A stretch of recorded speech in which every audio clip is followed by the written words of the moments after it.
Daun kayu manis ini dia biasanya kalau di Bali itu dibuatin loloh.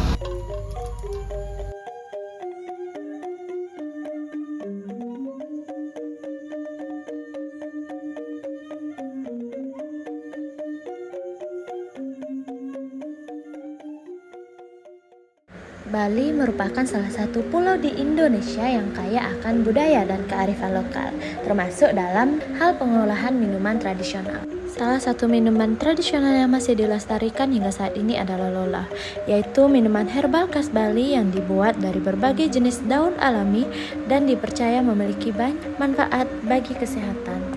Dalam kehidupan masyarakat Bali, loloh tidak hanya berfungsi sebagai minuman penyegar, tapi juga sebagai bagian dari tradisi pengobatan alami yang diwariskan secara turun-temurun. Loloh dapat diolah dari berbagai jenis dedaunan, salah satunya adalah daun kayu manis, yang memiliki cita rasa khas serta kandungan senyawa alami yang bermanfaat.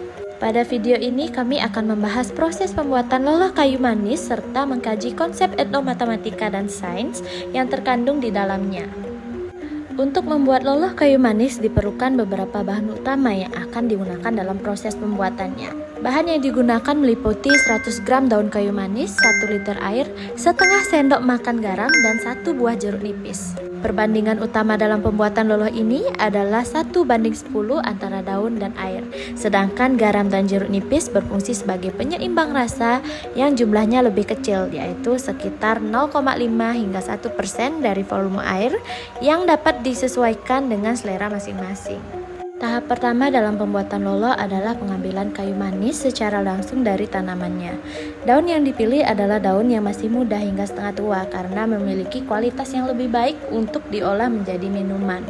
Daun muda cenderung memiliki kandungan tanin yang lebih rendah sehingga rasa yang dihasilkan tidak terlalu pahit dan lebih seimbang.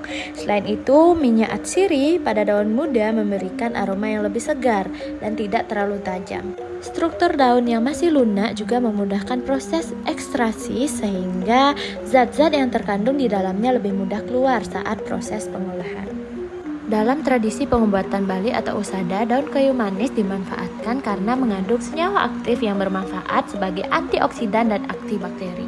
Senyawa ini berperan dalam membantu melindungi tubuh dari radikal bebas serta menghambat pertumbuhan mikroorganisme yang dapat menyebabkan gangguan kesehatan.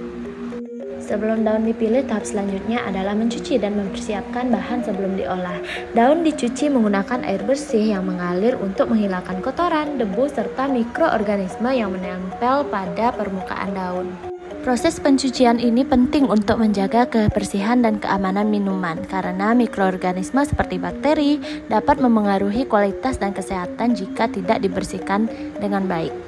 Kemudian daun dipisahkan dari tangkainya untuk memudahkan proses pengolahan dan memastikan bagian yang digunakan lebih optimal. Setelah bahan dipersiapkan, daun kayu manis kemudian ditambahkan air, lalu diremas atau dalam istilah masyarakat Bali dikenal sebagai dibejek hingga mengeluarkan cairan berwarna hijau. Proses dibejek ini merupakan proses mekanik, di mana gaya tekan yang diberikan menyebabkan struktur sel daun itu rusak. Kerusakan struktur sel daun memungkinkan senyawa aktif seperti flavonoid dan minyak atsiri keluar dan larut ke dalam air melalui proses ekstraksi. Nah, senyawa-senyawa tersebut memiliki manfaat sebagai antioksidan dan antibakteri yang berperan dalam menjaga kesehatan tubuh. Perbandingan bahan yang digunakan juga memengaruhi konsentrasi larutan sehingga rasa dan kualitas minuman menjadi lebih optimal. Setelah sari daun diperoleh, langkah selanjutnya adalah menyaring campuran untuk memisahkan ampas dan cairannya. Proses penyaringan ini merupakan salah satu metode pemisahan campuran dalam fisika, yakni memisahkan zat padat berupa ampas daun dari cairan lolohnya. Penyaringan ini juga membantu menghasilkan minuman yang lebih bersih dan nyaman untuk dikonsumsi. Setelah disaring, langkah selanjutnya adalah menambahkan garam dan juga jeruk nipis untuk memperkuat dan menyeimbangkan cita rasa. Penambahan jeruk nipis yang bersifat asam menyebabkan perubahan pH pada larutan yang dapat mempengaruhi warna dan kestabilan senyawa di dalam loloh.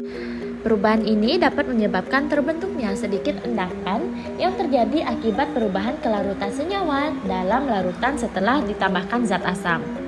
Setelah garam dan jeruk nipis dimasukkan, larutan diaduk hingga tercampur secara merata sehingga loloh daun kayu manis siap untuk disajikan.